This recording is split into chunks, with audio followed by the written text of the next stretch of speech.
show 7 o'clock. I believe you've got some additions and deletions on the agenda. Yes. All right. So at the board members, your seat, there is an additional handout for summer school hiring. It's also available at the door there on the cart back there for the elementary, middle school, and an additional special education hire for summer school too. So that needs to be added to the new hires. And then also item 121-140, the presentation by HTK Architects on facility plans, needs to be tabled until May. They want to do another walkthrough in the district before they come with the plan for the board to hear. So they're going to be here at the May board meeting instead of tonight. Okay. With that being said, I'd entertain a motion to approve the agenda. I make a motion to amend the agenda.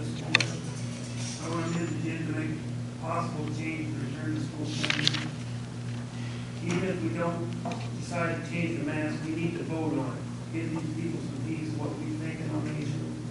We need to at least address it with the board members and have the responsibility on the board and not on the administration.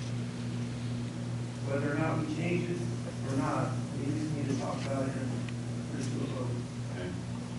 So with that being said. We'll do that at 139.1. Just add that after the presentation. You need a second on that and a vote there. All right, we've got a motion for John, a second for Joe. All in favor? Okay, all opposed? Four opposed, all right. We'll move on to 21-130, approval of the payment plan units. All right. Yep. I have two. I'm going to start with the check listing report. I can get into detail of the other report if you want to, but the first one is line number 24, which is check number 24,791 to the city of Seneca. The amount $6,809.33. The reason I bring that up, that's our electric bill and our city bill, and that does not include any increase from the February cold streak. The city is still working on getting that changed. So they're going through some process to get that changed. And they want some time on that, so they're not going to charge us until they go through all of their steps that they have available to them. So that's pretty typical of our February bill with the city. If we do get to pay the higher bill, we have some options, and I'll talk about them when it actually happens. Then on the second page, it's line 61, check number 24,823 to Patron Insight for $8,095, and that's your second and final payment on the work that they did on the community survey, the phone survey, the online survey, and the presentation they made last month. So those are the two I have. I will answer any more that you want to have questions about. While you're thinking about that, I do want to point out Owen's not here tonight because his family, he had a death in his family and he's gone for the funeral. But he will call in if the board wants him to. I think it's the agenda item that's been added. I think we want to call in that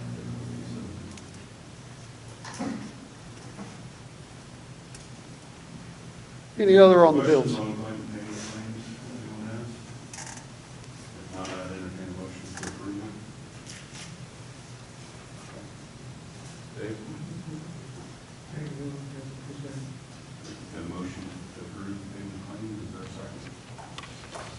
Second from Amy, all in favor? All right. We go on to the consent agenda. Unless there are questions of Darrell, we have the additions that he presented earlier.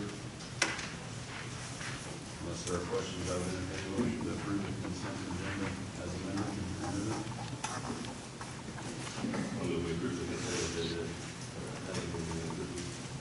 Got a motion to approve? second from Amy H. All in favor? Move on to 21-139, Mr. Gates. Floor is yours.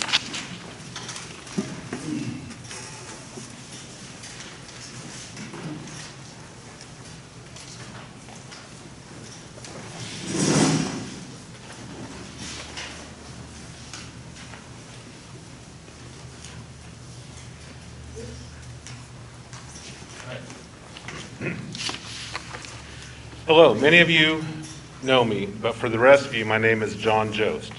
I have 3 children attending Nemaha Central Elementary Middle School and have lived in the district for 8 years. I'd like to start by complimenting the board, administration, and the teachers on working hard over the last year to deal with the many challenges none of us could have imagined just over a year ago. Let's take a quick step back in time to last March when we took off for state basketball and spring break, only to transition into remote learning for the rest of the school year. At that time, we were beginning to deal with the COVID-19 issues. We didn't know what the survival rate was, how to treat the disease, the rate of transfer, and no vaccine was available. Thankfully, we are no longer in that situation. As board members, you are in a difficult position of giving direction on how administration and teachers should move forward on a number of issues. The one I'd like to focus on tonight is the mask requirement. You've been elected based on your willingness to serve our children and those in your respective district. Your character, courage, beliefs, and willingness to receive input from your constituents were factors involved in your election. Just a little more on my background. My degree is in economics, and since graduating from college, my experience has been in banking and insurance. In these positions, I have to weigh the opportunity costs and manage risks daily. That is exactly what we're asking you to do regarding the mask issue. What are the costs? In a few minutes, Amy Ridinghouse will share with her background in education, and Kathy Holthouse will address some social and emotional issues resulting from wearing masks. But fear has been a driving factor in approaching this disease, not science. We've been told to listen to medical experts from the beginning, but only certain experts and not others. So I'm not going to talk about the medical experts and what their discussion is, because COVID-19 has been handled poorly from their aspect, lack of transparency, contradictions, and obvious glaring issues, errors in statistics and testing. The metrics to decide how to get back to normal have been moved many times or never established in some cases. Here are some recent facts from Kansas Department of Health and Environment. School-aged children have only accounted for 12% of the COVID cases in the state. Along those lines, if they do contract the disease, they have a 99.9% chance of surviving it. While tragic to the family that lost their child, there's only been 1 death in Kansas from COVID for someone under the age of 18. A neighboring district, Horton, has not had a mask mandate other than the 3 or 4 weeks, which was required by the county. They don't have any cases tied to student-to-student transfer from the school, which is the same as our district. And I've personally discussed this with one of their board members and would be happy to share his information with you. Our schools are supposed to be a safe learning environment. How safe are the hand sanitizers and other cleaning chemicals that are being used in the facilities? There's been several recalls due to dangerous chemicals in some of these products. If hand sanitizers and hand washing isn't used correctly and occurring every time students handle their masks, they can transfer those germs from their masks to the face, surfaces, and back.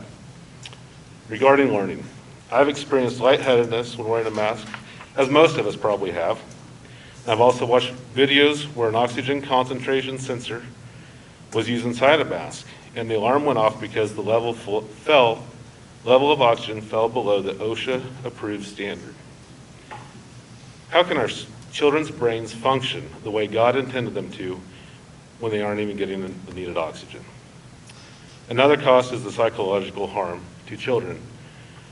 With no facial feedback, a frown, or a smile from teachers, friends, or coaches coupled with the social distancing, quarantines, and isolation. So let's do what we can to limit the damage already done by the lockdowns, masks, and rescind this order. Shouldn't we be listening to our educators about teaching versus doctors having the only voice in making our decision? We all know the mental effects are real in our county, community, and homes. In conclusion, represent your district by allowing the parents the right to choose what's best for their family and let them decide if masks are right for their own kids. Other schools in the area have been able to do this without issues. And life is more than just about preserving it. As we've seen, medical experts don't always know everything or take other risks into consideration. I would rather err on the side of freedom. Now I'd like to ask Amy to come up and share a little bit. Or yield some time to her.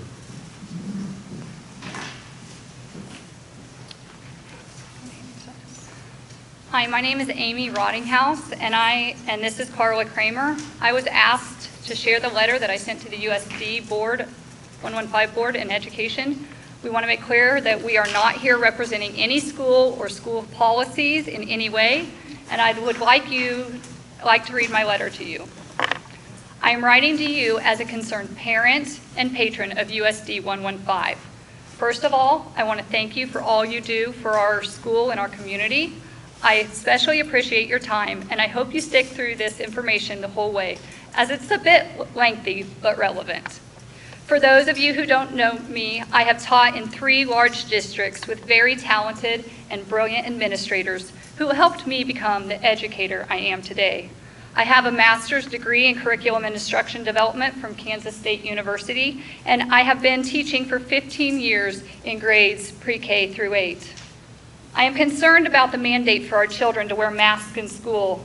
I would like to share the information not only as a K-8 educator, but also as a Title resource teacher.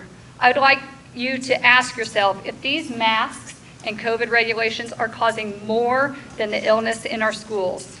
We have to remember to weigh the benefits versus risks of so many things in our lives. And at this point, we should reconsider mandatory masks. As an educator in all my 21 years of professional development and schooling, we have been taught teaching strategies to help students get the most out of their content. Some of these great teaching strategies include kids working in groups, having them interact with materials, talking with each other and collaborating, problem solving, and learning from each other. Now I hear, stay away 6 feet away from each other, don't touch anything, look ahead, so many other poor teaching strategies. These COVID rules and regulations go against everything I have ever been taught as an educator. With a background as a Title teacher, I spent most of my hours developing students' foundational phonics skills to help them move up through the reading spectrum. To build these foundational skills, we teach phonemic awareness, which is all sounds and no letters, and phonics, which is letter-sound correlation to create words. In the phonics program that NC uses, it focuses on both of these reading components. In this program, the teacher makes sure that they model for the students how their mouth should look in order to produce the correct sound for that letter. This is very important when developing their speech, sound, and letters correspondence, which travels to their brain. With a mask on, this is impossible to do. We as teachers can't model this with a mask on, and our students can't practice producing these sounds or mimicking us. This step is completely eliminated with mask on. As a student is producing these sounds, the teacher then has to try to figure out those sounds are correct from behind a mask. Also, not using our natural coping skills to help us know what the child is saying. Remember, an adult brain is much more developed than these elementary students' brains. Here is an example of mistakes that could happen with students. When students produce sounds with a mask, it is muffled and hard to understand. The student and the teacher both need to see the mouth placement of the teeth, mouth, and lips so they can make sure the sound is being produced correctly. How many times have you heard the child say teeth instead of teeth? These types of phonemic errors can really affect their reading skills. The lack of these foundational skills can be detrimental to the average student's reading and speaking, causing them to get behind and possibly struggling their entire life, let alone a lower IQ student or English language learner, Spanish speaking. Masks only increase that struggle. Another example is the beginning sounds of words that rhyme are often mistaken. These can be very difficult to decipher which one the student is saying. One example is when teaching contractions, a student thinks I say subtraction, causing the student to always have the vocabulary word confused. This happens without a mask on, but more frequently with a mask on. How many times has this happened that a student or teacher doesn't hear the sound correctly or catch these simple fixes due to a mask? These language skills are not only taught an hour per day. These language skills are taught continuously from sunrise to sunset for all ages. I've worked with 3 exceptional speech pathologists in this area: Joan McKinley, Veronica Winkler, and Darcel Stahlmalmer. Each one of them will tell you every time a child mispronounces a sound or a word, you need to correct it, mimic it, and show the correct mouth position. I am reading and hearing more testimonies of students regressing in their speech, language, and reading development because children are able to hear the sounds correctly or mimic the correct mouth positions. Children who have had speech problems in the past have developed who haven't had speech problems in the past have developed new speech issues due to masking. I'm gonna let Carla go. Last but not least, we need to stand for our freedom of choice as U.S. citizens, as Christians. As a veteran teacher, I've had numerous special education IEP meetings. In those meetings, the teacher, administrators, and the special education teacher discuss the strengths, weaknesses, and concerns of the student. We also discuss harmful effects and discuss whether the benefits outweigh the negative effects. The parents get to weigh the benefits versus the risk of therapies and programs recommended, and then the parents get the choice of how to proceed. Their child's not mandated to receive special education services. This is the same in the medical field. When you see a doctor, they give you the pros and cons of treatments. You get to choose if the benefit outweighs the risk for yourself. The doctor does not mandate the procedure. At a restaurant, the parent chooses what the child eats, the parent chooses what church the child attends, the list goes on and on. Our community is just begging you to give these same God-given freedoms back to parents to let us choose if we feel it's best for our children to mask in school. Finally, I'd also like to review the statistics on the death rate of COVID for children. In the state of Kansas, we've had 1 tragic death of a child under the age of 18 out of 36,712 cases. That means that we're posing a major social-emotional risk to a majority of our children for a disease that has a very slight chance of them even having symptoms, let alone severe symptoms or death. All the staff that have chosen to be vaccinated are. In our opinion, the benefits of changing the mask wording to recommended instead of required makes the most sense. Those who have health risks should be able to wear a mask and feel comfortable. However, those who can't or shouldn't should have the right to choose. I hope it's clear to see that the benefits of not wearing a mask greatly outweigh the risk associated with COVID for children. I think we've become so laser focused on all things COVID that we've forgotten about the whole child. When I see our young children especially lined up in the hallways with a mask covering their solemn faces, my moral compass tells me what we are doing is so wrong. So I'll leave you with this question. When you see expressionless children all masked up, what does your moral compass read? Thank you for your time, and I yield my time back to John. Thank you, Kathy.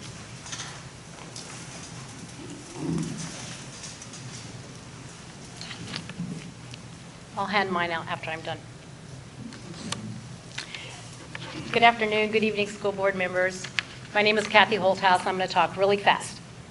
I graduated with a dual degree in family and child development and social work.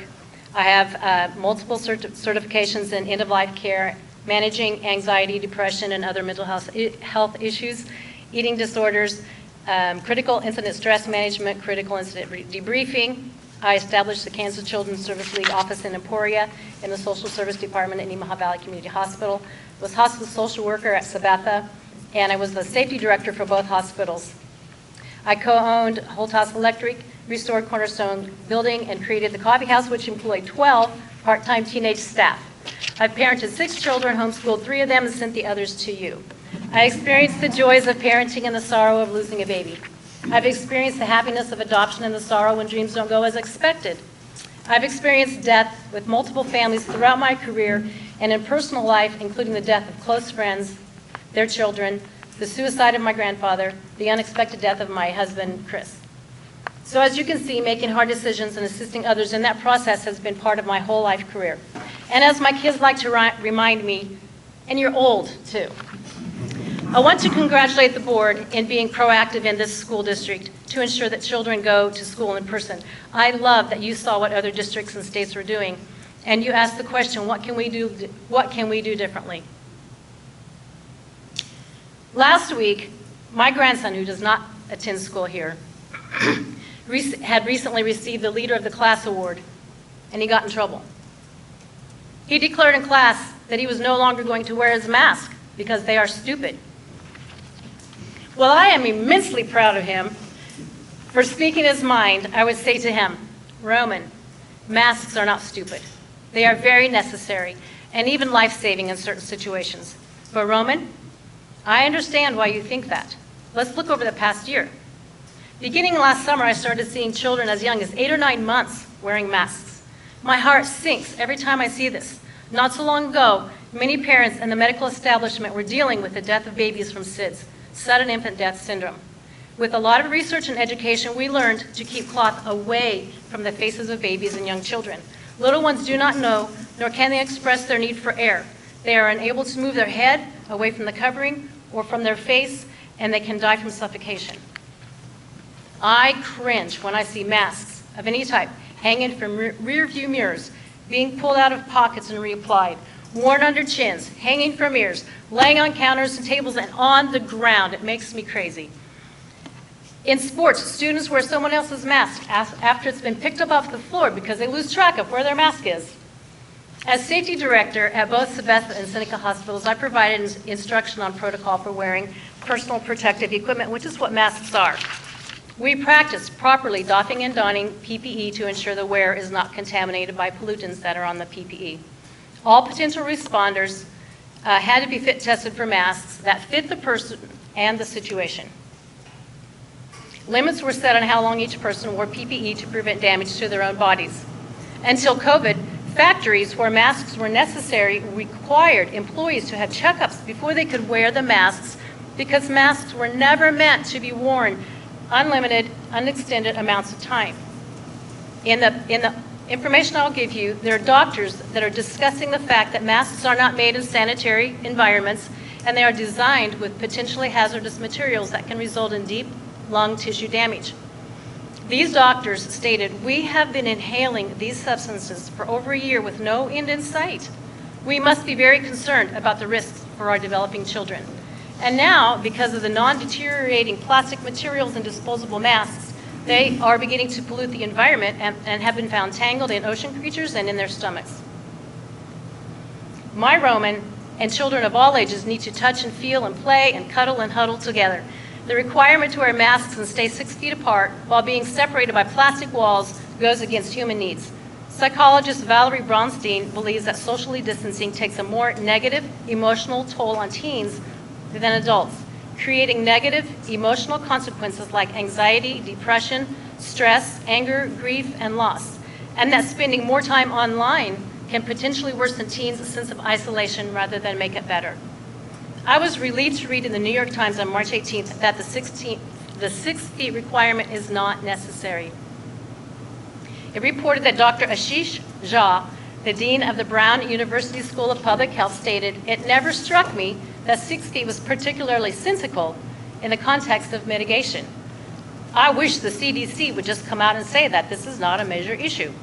A virologist, Lindsay Marr, from Virginia Tech, in that article stated, "The origin of the 6 foot distancing recommendation is something of a mystery.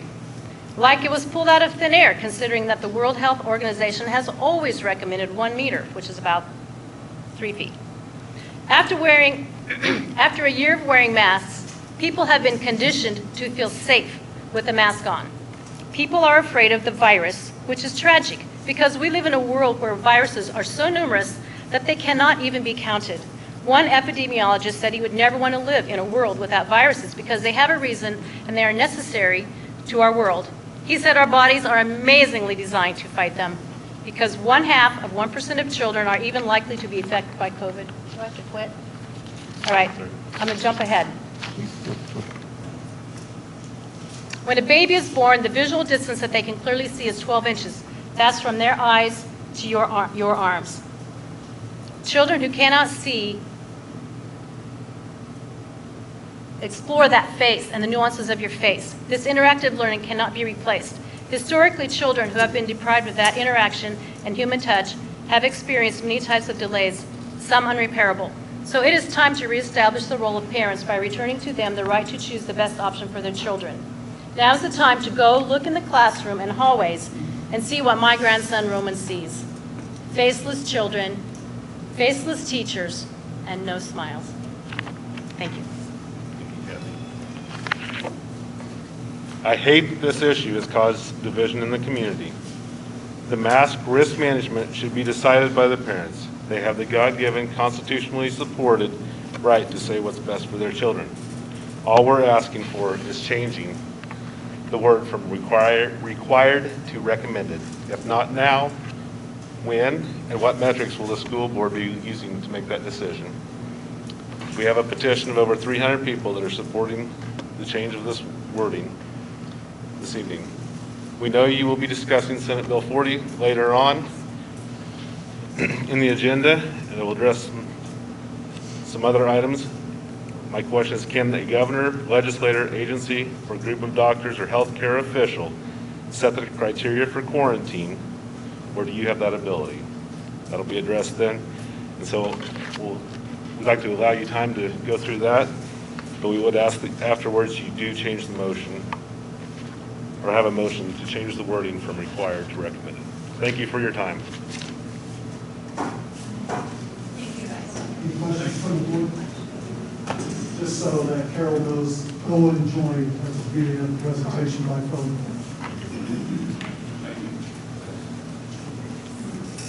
Did you hear me, Carol? Owen joined by phone at the beginning of the presentation. Owen, can you hear me?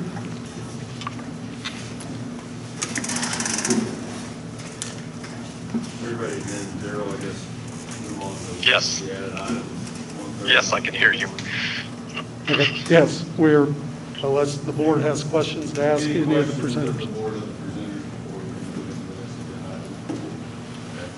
I guess with that being said, we've added an agenda item here for discussion of updating the mask policy. So, John, you introduced the idea for the change to the agenda. I'll let you start. I guess what I'd like to facilitate through here is maybe each board member have an opportunity to share opinions while we've got the subject on the table and we can move from there. So, Yes, while we've had no positive cases in the county, we have, I think, had one last week, case through this week. Since the mask mandate got lifted, back the second week of January, we're up to 35 to 20 cases following week, and we've been under 20 ever since, over 3 months. I'm not here to argue whether masks do or don't work. What I'm here to say is that we had no transition in schools. We had this back to school, return to school plan, which was supposed to be, from that time after we approved it, it was told me that we would discuss it every meeting. And the mask mandate, we can change it at any time. Well, we didn't exactly follow the plan as per se, because last fall, we were, according to the plan we had in place, we would have shut school down. Before they had the quarantine rules for mask on mask, not having quarantine, we had a lot more cases than we did now. We had no quarantine, and we could shut school down. Which is the reason now to keep it, we can shut school down. In case we have to shut school down to get any quarantine. Well, I don't think that's a valid excuse. things happened that limited the transition of the school. We had one thing in social distance, one thing UV system installed, the mask. Parents, the temperature check is gold, and the parents keeping the kids home, that any slight sign of illness would keep them home. Those 5 things contribute. Which one did the best, no one can say. But of them 5, the most restrictive is the mask. So that there's, in order to that, use the least restrictive means possible, the mask should be the first thing to go.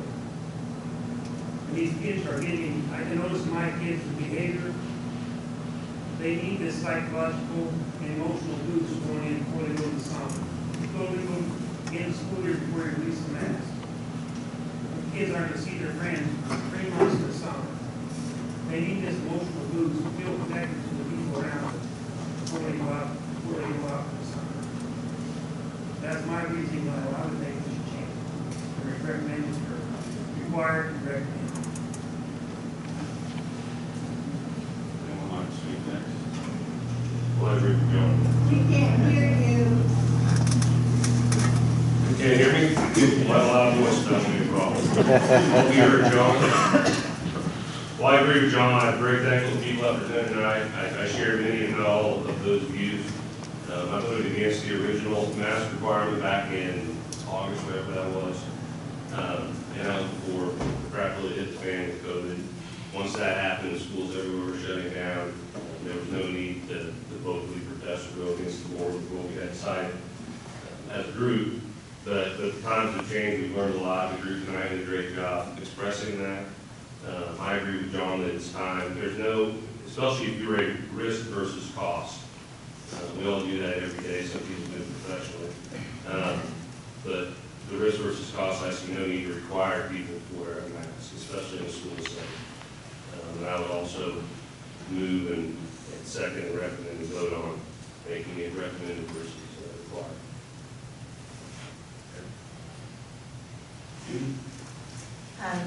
Again, thank you to the group that came tonight. I think we all know that there are tons of different views on this. So I'm going to, play off of his most restrictive mask policy, and I would say that the most restrictive thing that happens is when you get quarantined.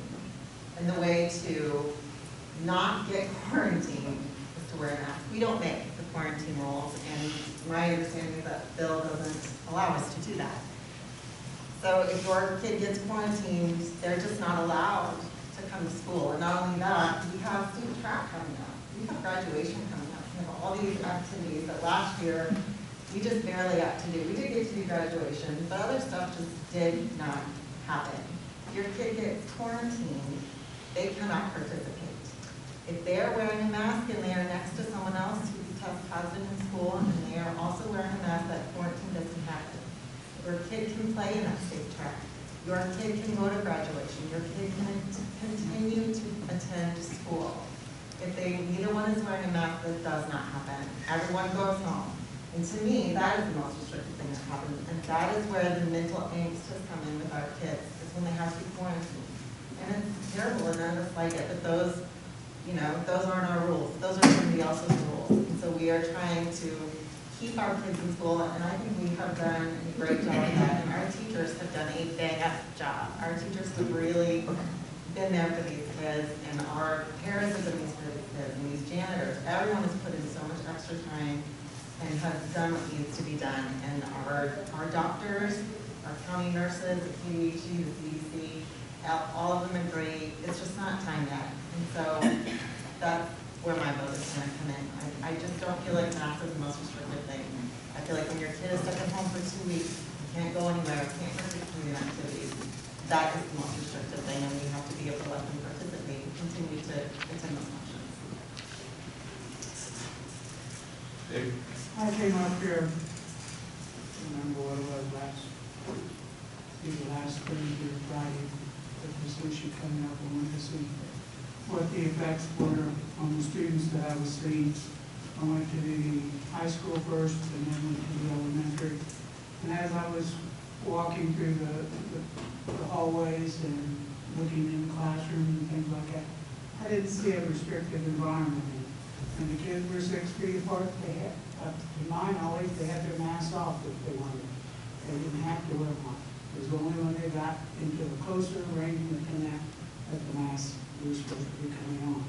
And so I couldn't see any major problem to me about having the mask on. And to me, with the mask on, even if we don't know that that was the outcome because of that, it was one of the outcomes because of that. It could have been because of the social distancing, it could have been for this, and this that we did, the UVs and all of that, but it worked. And we're at the end of the school year. And in grade school now and middle school, the same thing. I walked in and was looking at the classrooms, and the students were all working, and everything seemed to be going, whether it might have been a little more restrictive than what it has been in the past. They were still getting their educational requirements through. And so, I don't know, to me, I can't see cutting it off with only, 27 more school days left to put things into jeopardy at this time period, come back at the end of May or in June, July, when the next school term and that comes into play, and vote it up then. But to me, it's working, and I hate to see you say that we'll take it off and then we end up having some kids not being able to go to graduation, not being able to do this, not being able to do that, because they did get exposed and they are in quarantine, whereas this is a little less restrictive. So to me, with such a short time frame left over, I can't see the benefit of the change. I agree with that. If we had months left of school, I would totally, that would change. I think that would change my mind. But why are we changing it now? These kids got gypped last year. So many things. To me, there's no point. They've gone this long with it. I don't hear complaints at home. I guess maybe your kids complain. I don't really know. But my kids don't leave the house without a mask. They just have them. I've said this before, you go to a city or you go anywhere else and nobody even asks you, you just put it on and you go because they make you. But I know that's different around here, and that's fine. But, our doctors, I know it seems that they're telling people what to do, but they're the ones with the educational background. They're the ones that do the research. They're the ones that are treating people. So out of respect for them, and they have to give people, this is what they recommend, so I'm for keeping masks. And maybe hopefully next year we can just start the school year off and go fresh start and not have to wear them.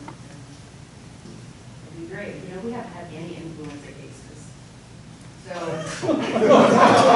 That's the point. Yeah, they work. No, they don't. They're wrong. Owen, did you want to, Sure. Okay. Owen, do you have any comments? I don't have a lot to say, except last week was the first week I saw, like in church, where everybody just kind of forgot about the mask requirement, forgot about distancing, and I'm kind of curious to see how that's going to turn out. But I don't see any reason. You create a plan so people know what the rules are. Nobody likes rules. Nobody likes stopping at a stop sign at 2 a.m. in the morning when there's no cars around, but you do it. And a mask is a pretty cheap protection, and we're obligated to protect all of our children, not just the ones whose parents are against masks. And you can always find an expert who will agree with what you want to believe. But we're this close to the end of school. I think we should finish this out and then follow the plan we have, which is to relax masks, but not just to quit. I really don't believe when you make it recommended, like we are in Kansas, that's just like saying we aren't going to do masks anymore. And so I don't see that going to a recommendation does anything except to say we don't believe in masks anymore. So I'm going to still vote to continue out the school year and finish it out. I got to stand up and talk very well sitting down. I appreciate everybody coming tonight. I won't waste a lot of your time. Without a doubt, you know, we're at a spot where we're going to have different viewpoints in the community. I'll come out and go on record and say 100% I would like to see masks done away with. I think they serve their purpose at times. I think we're past that point from a risk standpoint. Again, that's my personal opinion. I'm not a doctor. And I don't feel unsafe in putting our kids or our staff in a situation now without them. We have vaccines, they're readily available. All our staff have had the opportunity. Many members of the community that feel they need it have had the same opportunity. With that being said, you know, a couple of our presenters who did a great job, by the way, made some great points about things that have been given up over the last year. Some of our board members have made the same references. I agree wholeheartedly that we've given up a lot. My concern is, regardless of what this board decides tonight, there are rules that we don't control that will force us to give up more before the end of the year, should we not have masks in place. I don't like that, but that is a rule I can't change. Between now and the end of the year, there are a lot of life events, particularly for seniors, that they may miss if we got rid of the masks. I watched a niece a year ago give up a lot of things her last year of high school. It was pretty hard for me to deal with, and that wasn't even my kid. Okay, I don't have a senior this year. I don't know how many of you in this class, in this room do. But what I do know is I could not sleep well at night knowing that we would we allow an opportunity for a senior to miss graduation, to miss state baseball, or softball, or track, let alone the most important thing, which is your butt in the seat in the classroom. Okay, I spend at least a day, if not 2 days a week, every weekend in Kansas City, where I don't have an employee in that facility that has a child that's been able to go to school 5 days a week yet, okay? Not once. And I'm almost feel guilty sharing with them the benefits that our students have had in this district since last August. We have not had to close. To John's point, there were times if we would have followed the plan to a T, maybe we should have. But in credit to our staff, our administration, equally to credit to our parents and our kids, we got through that. And we're at a point now where many of us, me included, feel like masks need to go by the wayside. I'm ready for that, but what I'm not ready to do is to give up the chance for some once-in-a-lifetime opportunities for these kids that will never be afforded to them again. I don't expect you to all agree with me. I don't know what side everyone's on. I can make an assumption tonight. It really doesn't matter to me. What I'll close with is one of the biggest reasons, you know, my wife and I moved back here was the value of a small community and what it provides. How we handle this, whether we're on the side that wins or loses or gets their way at this moment, defines a lot of not only who we are, but who our kids are going to be. So I'm not trying to be your parent, but I would ask you to think about when this moves on for the next few weeks, because it's not going to die tonight, how you handle yourself in social media, conversations with your kids, all of those interactions. Trust me, I've been on the side of not feeling like I got what I wanted on this deal from the very beginning, but I got used to it and I dealt with it. We want to get farther, longer here, and we want to continue to make this school what it's always been, which is one of the best in the state. If you want to help this board, help convince KDHE about what quarantine should or shouldn't be. My focus at this point is when the fall starts next year, that we don't have masks and we're not in the same position, okay? We're going to have help outside of this district. It's not going to be influenced and changed just by what goes on here. So I appreciate your time. I wish we had more, but we're going to move on with our agenda. Thank you for coming. We do appreciate it, and just going to move on. I don't feel fear of quarantine is valid reason for restricted masks. I'm going to vote that we change the mask restriction, but make a motion to change the mask policy from recommended or required. Okay. We've got a vote in a second to change from required to recommended for the mask policy. You've got a motion, excuse me, a motion in a second. All in favor, raise your hand. All opposed? Owen, are you opposed or in favor? I'm opposed.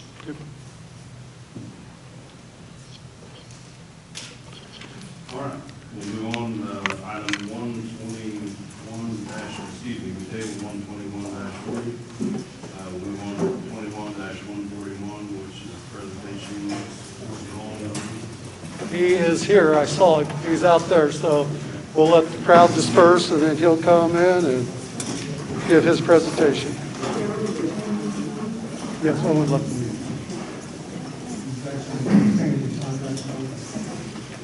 I told him after the vote.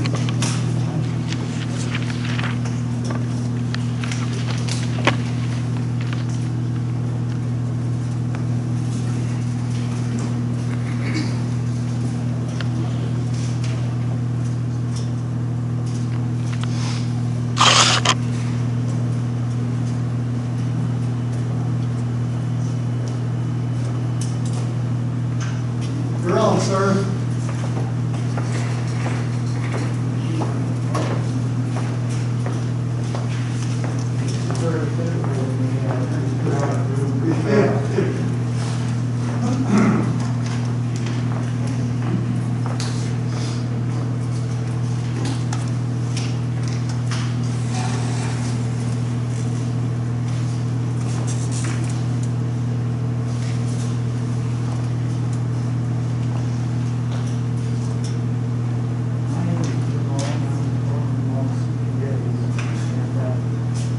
Come up and take a look at the books and records, and appreciate your patience with me as well. So these are the June 30 of 2020. Take a look at page 4. This is a landscape page.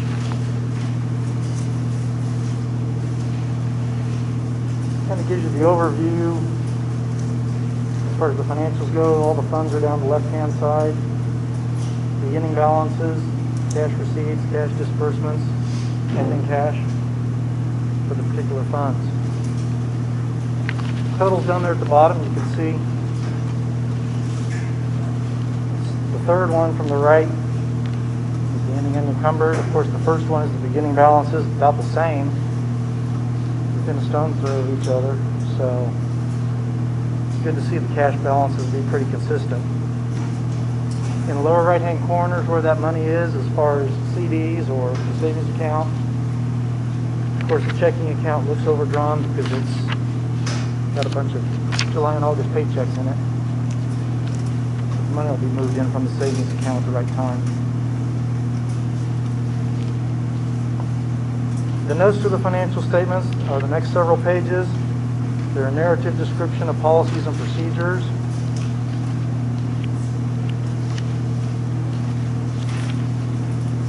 Take a look on page 12, note 5. As far as stewardship, compliance, and accountability, we noted no violations of Kansas statutes for the period under audit.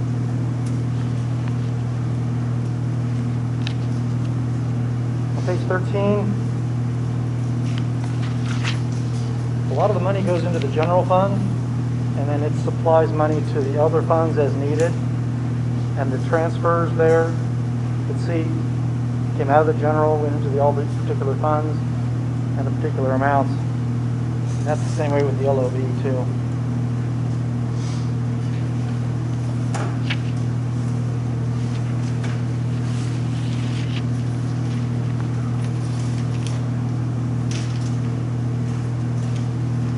Page 14 is also a landscape page.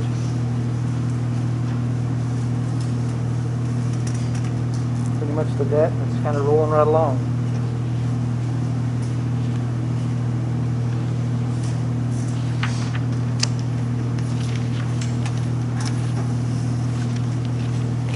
So on page 15, for KMAG, they want this page which shows what the budget is for all the particular budgeted funds. Third column from the right, the expenditures for the particular funds. Last column, as far as variance goes, if those are zero or negative, that's actually a good thing because you've underspent your budget. Now up there at the top for the general, with the variance being zero, that means everything for the legal max budget in the state was either transferred to another fund or spent. You can you don't do that, the state comes after you for anything left in there. So that's always kind of a year-end discussion, how much is left in the available. Starting on page 16, our budget and actual comparisons. The first one there is the general fund.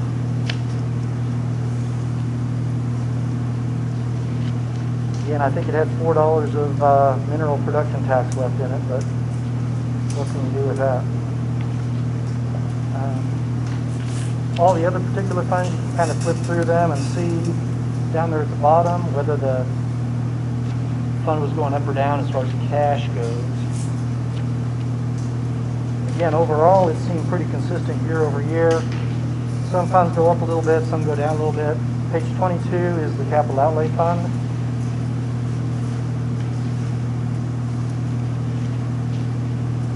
Got a nice budget there, but don't need to spend it all, so that's good too.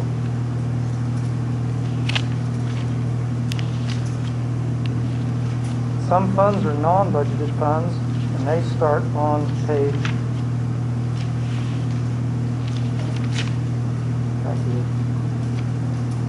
32.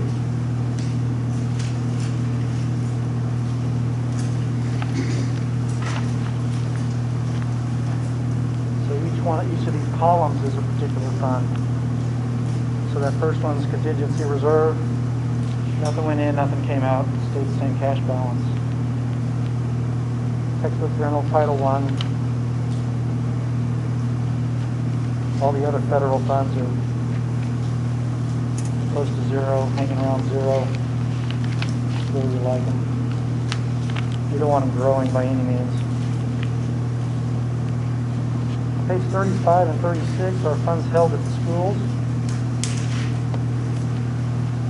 For 35 is agency funds. That means the money's held for other entities or organizations. Kind of see how much is in each of those accounts.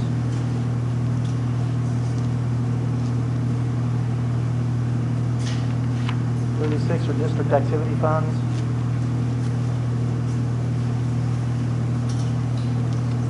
Those are also held for a specific purpose that need to get spent for those particular items.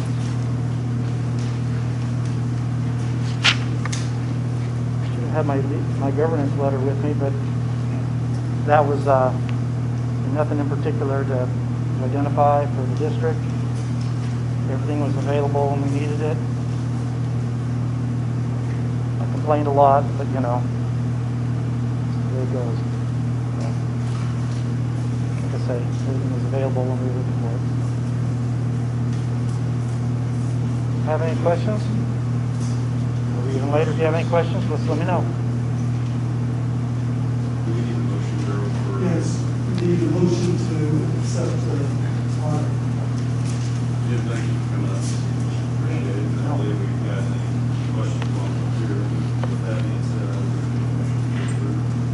Dave?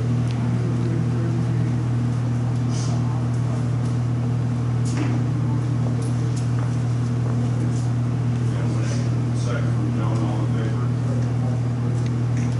All right. We move on to 21-142, and discussion on Senate Bill 40.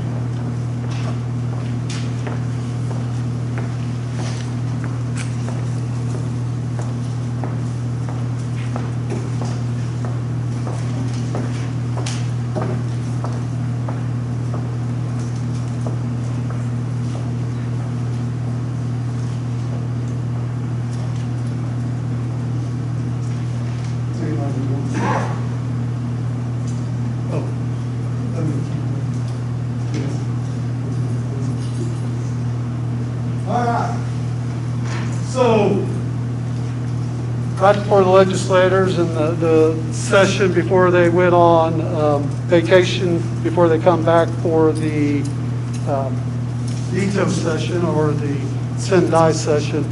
They passed a bill. I don't know the statute because it's really not a bill anymore. It's actually a law because the governor has signed it. but I haven't seen the state statute, so I'm still referring to it as Senate Bill 40 because that's what was passed. And with that, as it says in the introduction on the agenda, they gave school boards some power. They wanted local people to make the decision about their local schools. And then they also wanted local patrons, parents, and students and employees to have some recourse for COVID-related decisions. And so you can read that they gave you the ability to, you now have full authority, and you're the only one who has authority to close your school at any time, either an individual school or the district as a whole. The governor cannot make that declaration like happened last March. The State Department of Ed cannot make that decision. Only you can make that decision now. At least all of this ends on May 28th when the current emergency declaration ends. Now, if that gets extended, then your powers through this get extended through the emergency declaration management. I don't know what will happen May 28th because they also changed the rules on how that works. And so if the governor wants to extend it, she cannot do it on her own. She has to meet with the legislative council, which are made up of senators and representatives, and they have to also approve any extension of it. I'm not going to get into that part of it, but I can tell you that the reason it gets extended is because if you don't have an emergency declaration, you cannot get federal emergency relief. And if you've seen some of the funds that have come out of this since last March, that's some considerable amount of money that legislators would be foregoing if they don't extend it. Now that may be over. I don't know anymore. The last one that was passed does have that impact. So the other thing that you can authorize is whatever form of attendance for students that you want, whether that be in person, which is what we've done all year, remote, or a hybrid of both of those. You have that, and only you have that authority now as board members. You can also mandate any action by students or employees of the school district while on school district property. The board, the thing you do not have control over, and I have checked this with 3 attorneys that have told me this, one that works for the state, Kansas Department of Health and Environment, one that works for you as KSP's legal team, and one who is an independent. I know him. I called him and said, hey, I want to just verify this. Senate Bill 40 does not give you the power to change quarantine. That is a state statute that is not regulated by Senate Bill 40. You cannot change that. I know there are districts that are doing it. I know that there are whatever you might have heard, but I'm telling you, legally, you do not have that authority.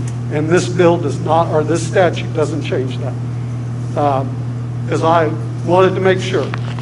So what it does is, like I said, it gives you those powers, and if you make a change in any of our return to school plan, then within 30 days of that change, a patron, a student, a parent, or an employee can request a hearing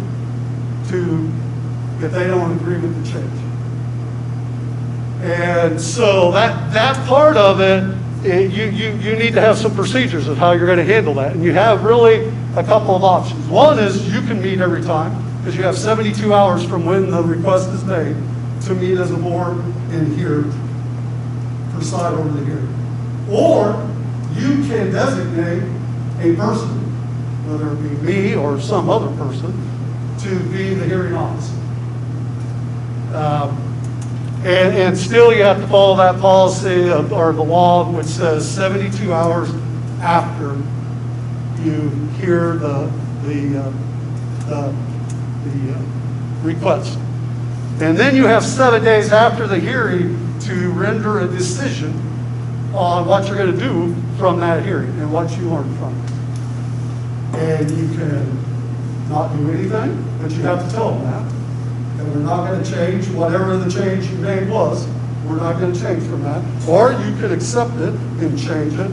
But if you don't give them your opinion in 7 days, what happens is whatever they requested becomes the new policy. Which is a little bit, to be honest with you, not how hearings usually go. Usually, if you don't give them any feedback or then it just stays as is. So let's say that, I'm just going to use this as an example. If you change the mask mandate to recommend and not required, within 30 days, somebody could come in and say, I think it should be required. You have to hear that here. If you say you're right, we are going to go back to recommend, or to require or not recommend. The other side can do it. It's a non-stop. It can go back and forth every time you make a change. Now remember, I told you it's 30 days after you make a change. We have not made a change in 30 days. Right now, there is no requirement for you to have hearings. You have to have a process, and you have to have, that's part of what's in this packet, you have to have that process, but until you make a change, there's no requirement to have a hearing.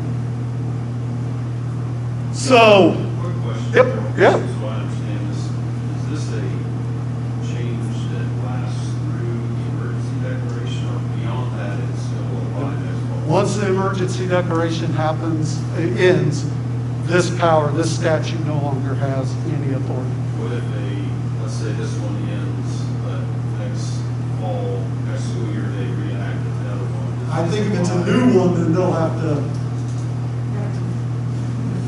tell me your take on.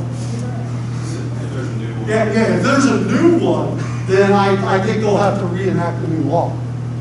Because I think this is only for the current emergency management or declaration or any extension of this term. What's that? Sure about that? Yes, yes. Now, I'm not a lawyer, but that's how I interpret it. I have not asked them that. Now, so, any other questions? I mean, you guys all need to be able to interrupt me anytime, because it's a lot of stuff, I know. So, I added some things to the packet. The first thing that I added, if you want to designate somebody as your appointed board representative or district hearing officer, it could be one of you if you want. It could be me. It could be any administrator. It could be somebody totally not from the district or related to the school. But you have to pass that resolution. If not, right now, if you don't do this resolution and name somebody where it says superintendent or superintendent's designee and you fill in the blank there, if you don't do that, you are the hearing officer and you will have to meet within 72 hours to hear the hearings. KSB is recommending that you do it this way, but all that does is allow whoever you designate to collect the information. They cannot render the decision. The authority to render the decision is still with the board. So, if any hearing occurs, whomever we designate to hear the hearing still is required to translate that to the board, of course, and that And the board still has to meet and make a decision, whether it's a 5-minute meeting where we're not going to make a change, or if it's a longer meeting where you discuss it and all that. But you will still have to meet, but it's one meeting instead of 2 meetings. So the other parts of the packet, as you go through it, the first one is also KSB recommendation that you have a form for the request, because it's your first point of contact of collecting information.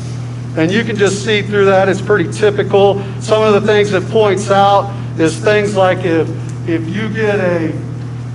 request form comes in on Friday night at midnight, the 72-hour clock doesn't start until the next business day. That's just again trying to avoid having weekend hearings and things like that. You still have to have the hearing. They fill out some personal information so you know that they actually have the authority to take advantage of this. They can put down their contested action that they're wanting to have a hearing about. And then They have to, and if they can't do this, I will help them, but they would have to give a date of the board meeting of where the contested action was changed. Okay, again, that's where our last board meeting, on March 9th, we made a change to our return to school policy in that we are recommending but not requiring at sporting events. And so that's been more than 30 days. You cannot contest that. Tonight, we didn't change anything. So for 30 days, you can't contest anything. But if you did, that's where you'd put it. How are you agreed by the action? What's the resolution that you're requesting? And then, of course, you can always add to it in a signature. So that's the form. And they even give you an outline, because if you haven't done these types of hearings before, which a lot of people have not, I've been a hearing officer before for discipline measures in many districts. And so, but this is nice to have so that it's consistent every time and how you're going to run it. I filled in my name, just that can change. And then at the backside is still more on the outline of how the meeting would go. And then there's a written report of the findings so that whoever is the hearing officer would provide a written report to the board. And then the last 2 pages are front and back, and one is the notice of the results, whatever the decision is, conducted by the hearing officer or committee and reviewed and issued by the board. This will require a board meeting for you to approve whatever that is. And the other backside is just if the board is the only one conducting the hearing. It's a little different form because you don't have to get a report, you were there. So, questions about this whole process? It's nice that the legislators cared about local control. I'm not sure it was very well thought out in the aftermath of how this affects, because in Seneca, Kansas and USD115 Nemaha Central, even if every one of our patrons made a request, that's still limited. If you're in Wichita, the largest school district in Kansas, think about every request that they can have, and they have to have a meeting for every one. If 10,000 people make a request, they have to have 10,000 meetings. I don't know that legislators understood that that's what they were doing.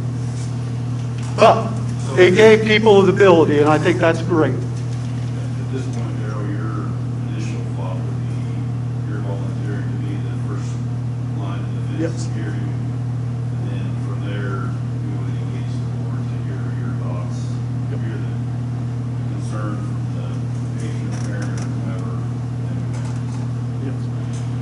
whoever. My recommendation is the resolution read, well, it needs to be changed from Spring Hill, which obviously they shared this with me, to Nemaha Central, or actually Seneca. But it reads Seneca, Nemaha County, and then superintendent or superintendent designee. And the reason you need to put that designee in there is, God forbid something happens to me and I can't be a hearing officer, you need to have a plan B. So it can be somebody that I designate. I don't think so. Well, I guess that's what's proposed. That's what I'm proposing.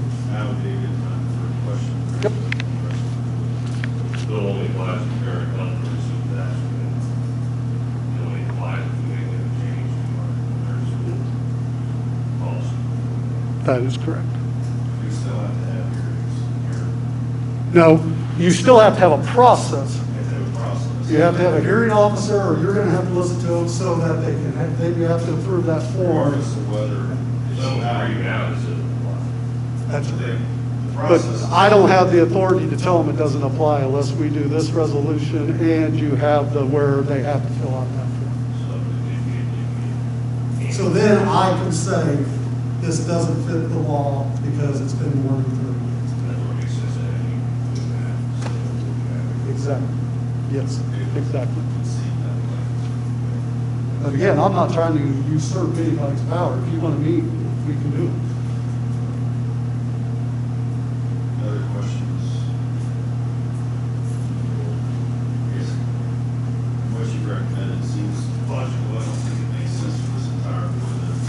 So what you would be, what I would like you to approve tonight is the resolution with the change from Spring Hill to Seneca. And then the hearing request form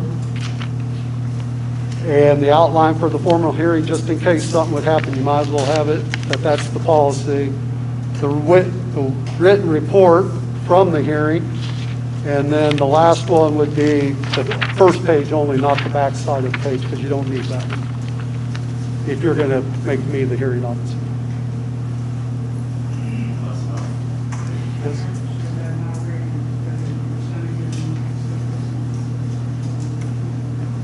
Let me read it, because I think it's, yes, yep, yes. Nemaha Central.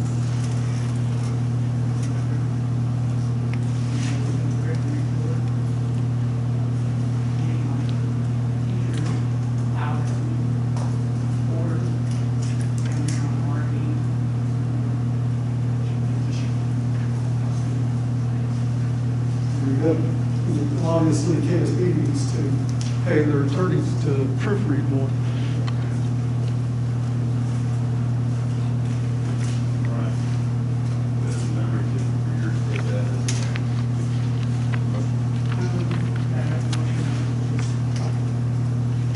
You can put, I'll put the words out there. The motion would be to approve the response to Senate Bill 40 as presented with the changes made.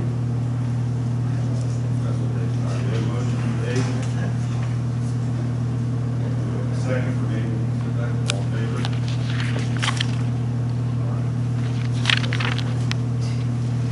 We'll move on to item 21-143. All right. So one of the things I want to talk about in the strategic plan, and Jason spoke to this a little bit about going forward. What's the strategic plan and what's the plan to return to school look like, which is in some ways a part of our plan. I would tell you that in May, if numbers continue to be where they're at in the county, and we're getting ready to move into summer school, where we have a smaller group of kids, where we can social distance even more, and if you're quarantined,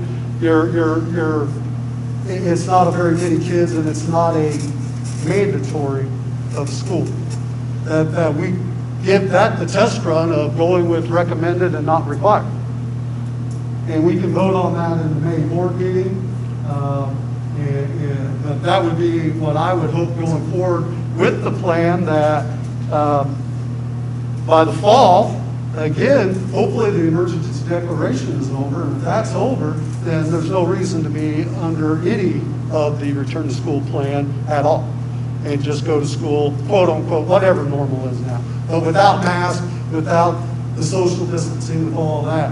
But, you know, I wouldn't expect, there are parts of the state that have numbers going back up. Obviously, Nemaha County is not that way.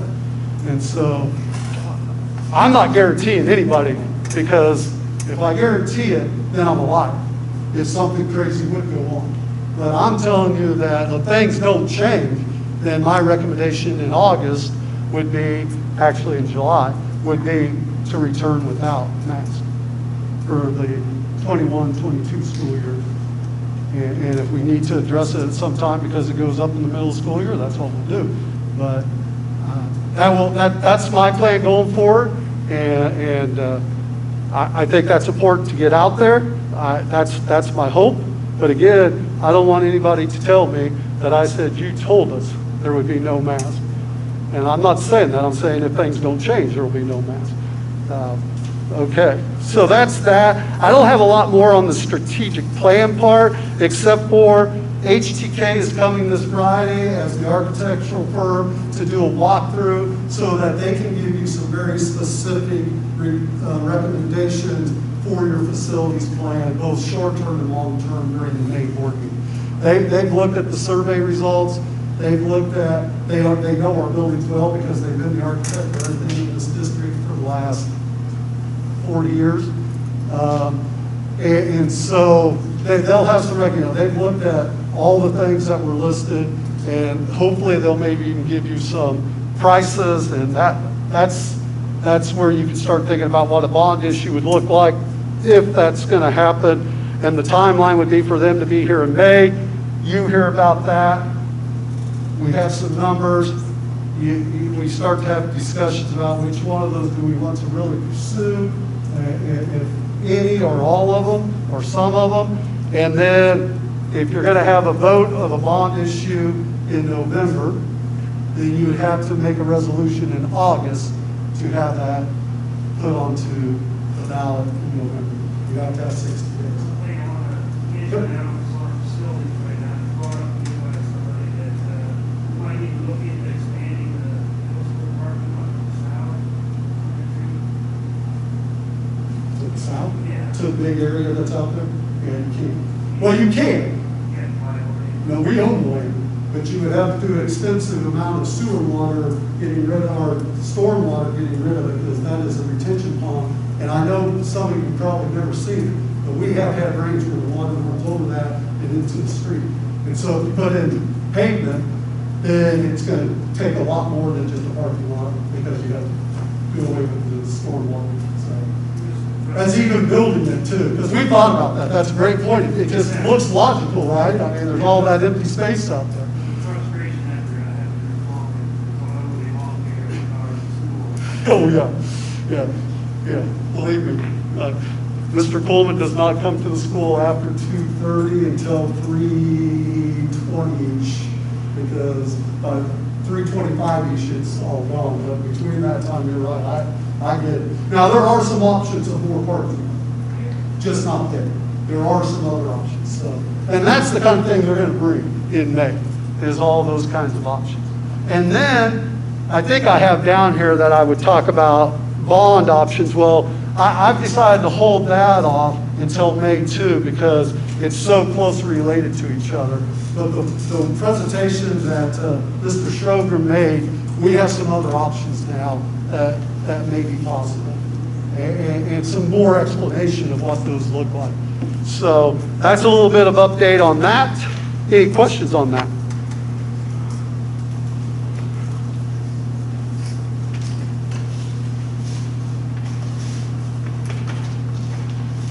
Earlier, I think all the way back to December, we looked at the first draft of the calendar.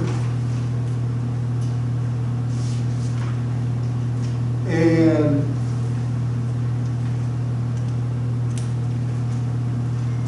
because I don't want to be like KSB, I had Dr. Beck and Ms. Cook here who looked over some things like, hey, have you looked at this? There's some slight changes you need to make. And so this version of the calendar really doesn't change a lot, but it does have some editing purposes in it, which I'll point out here once I get along here.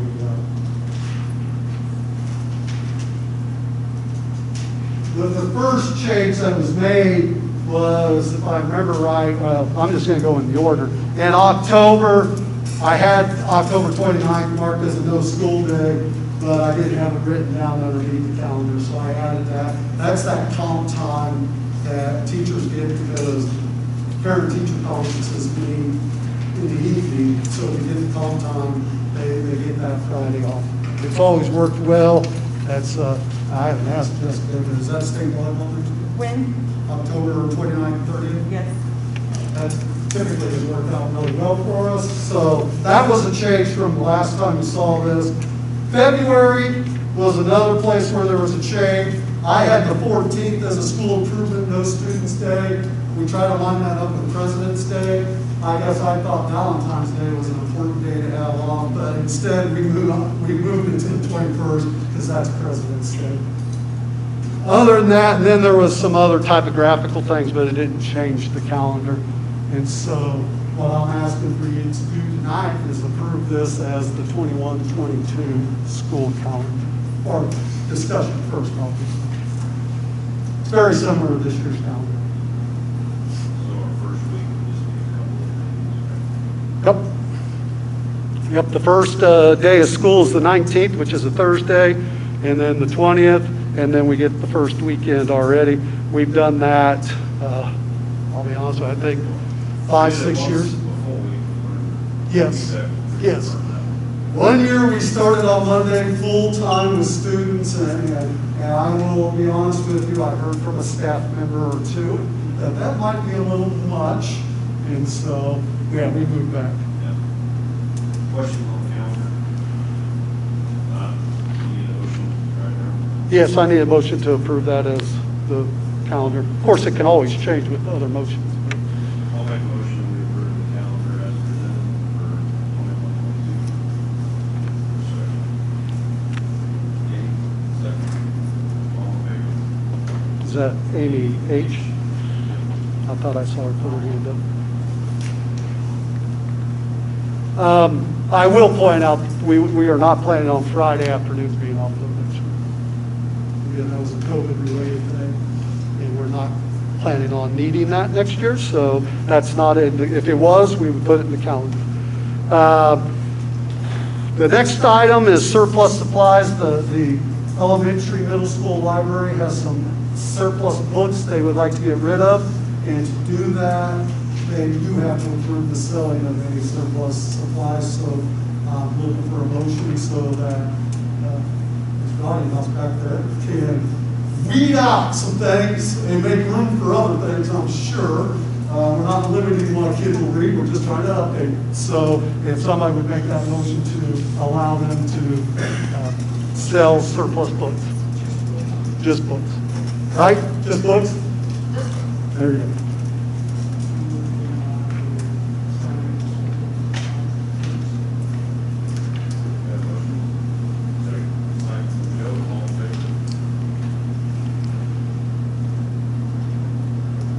All right, moving right along. The next one is, of course, it's that time of the year, promotion and graduation's coming up, and just need a list of names for the principals to write down so that I don't forget to give it to them. Who is going to participate in those activities, knowing that you have until the end of April at least. Okay. You ready to vote? Amy, are you going to do it? You'll let us know, I can tell you. High school for sure. All right. John's going to do high school for sure. You can tell me this is what it's about here. This is the perks of getting the job. Well, or you can just sit there and look at it.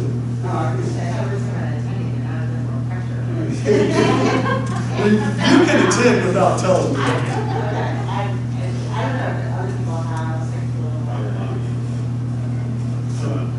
I'll do high school when I Got that? You'll let us know? Oh, yeah. Okay. You got everybody, I'll find out from all of you. Did anybody, did we get some eighth grade besides Mr. Blue?